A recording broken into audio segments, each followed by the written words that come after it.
deixando ela agir mais tempo no seu cérebro. Então, essa substância é a molécula da espiritualidade. É a molécula que gera a expansão da consciência, que te permite você enxergar tudo que o olho normal não vê, né? Porque a gente tem uma visão e uma audição muito limitada, né? A gente escuta uma frequência de onda específica. E quando você desenvolve o que chamariam de mediunidade, ou o que chamariam de siddhis, né? Que seriam as paranormalidades que o yoga traz, você consegue ouvir e ver cada vez mais. E é justamente por isso que o yoga foi proibido na Índia, quando os invasores começaram a chegar. Porque como você vai dominar uma população que lê sua mente, né? Que levita, né? Os que suporta a dor, que fica de ponta O cabeça. cara levita de verdade, chega a levitar? Tá escrito nos livros antigos, eu ainda não levitei, mas...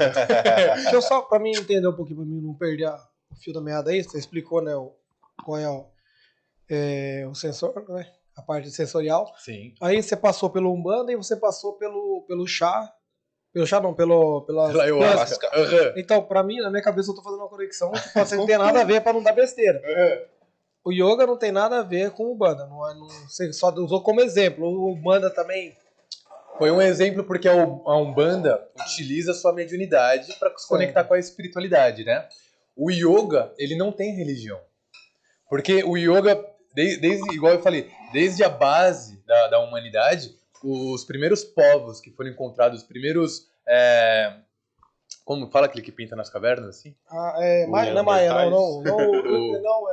Os primeiros achados arqueológicos daquela civilização que já praticava, que tinha a primeira forma de Shiva, né, com as pernas cruzadas, eles não tinham templos, não tinham imagem de Deus, então eles mostravam que eles não tinham religião naquela época. Então a Índia é um dos países mais invadidos da história da humanidade, né? Então todo mundo foi lá na Índia morder um pedaço do bolo e deixou um pouco de religião, destruiu um pedaço, né? Colocou os muçulmanos, colocou o catolicismo, escravizou um pouco. Chegou o Vedanta, um pouco não, até hoje os caras escravizados, né? Então assim, a base do yoga, como eu disse, ela não é Vedanta, né? Ela não é religiosa, ela é Sankhya. Só que através dessas invasões sequentes, assim, teve várias deturpações na história do yoga pré-clássico. Porque o clássico ainda já tem o Vedanta, a religião, e ainda tem o patriarcado, que foi essa galera que chegou dominando, cortando a cabeça, ou você faz isso, ou você não pode praticar yoga. Então, naquela época, só praticava yoga os caras que moravam escondido na floresta, sabe?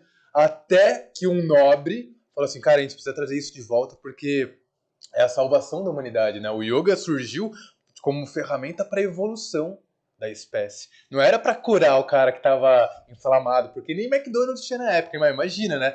E, tipo, quando fala surgiu há 5 mil anos, é porque os caras nem sabem quanto tempo... Quando fala assim, quando surgiu o yoga, o cara fala 5 mil anos, e põe um entoamento ainda bem dramático, sim. Né? Para falar que, meu, é muito antigo. Então, assim... os nobres trouxeram a primeira sistematização, escrito em livros, porque naquela época não tinha biblioteca, não tinha nada. Para você poder praticar, você tinha que passar por uma série de regras e preceitos éticos e filosóficos para você poder sentar no tapetinho. Por exemplo, não mentir, não roubar, né, não agredir os outros. Então você passava 1 ano em cada um disso, para você poder doutrinar o cara que foi... Que da época medieval, né, que batia nos outros para estuprar a mulher do outro, que arrancava a cabeça do outro na rua. Então você precisou doutrinar uma sociedade invadida pelas guerras, pelas lutas, até conseguir trazer uma normalidade humana pro cara, para ele poder sentar para praticar. Caramba, e hoje no TikTok você faz em 15 segundos.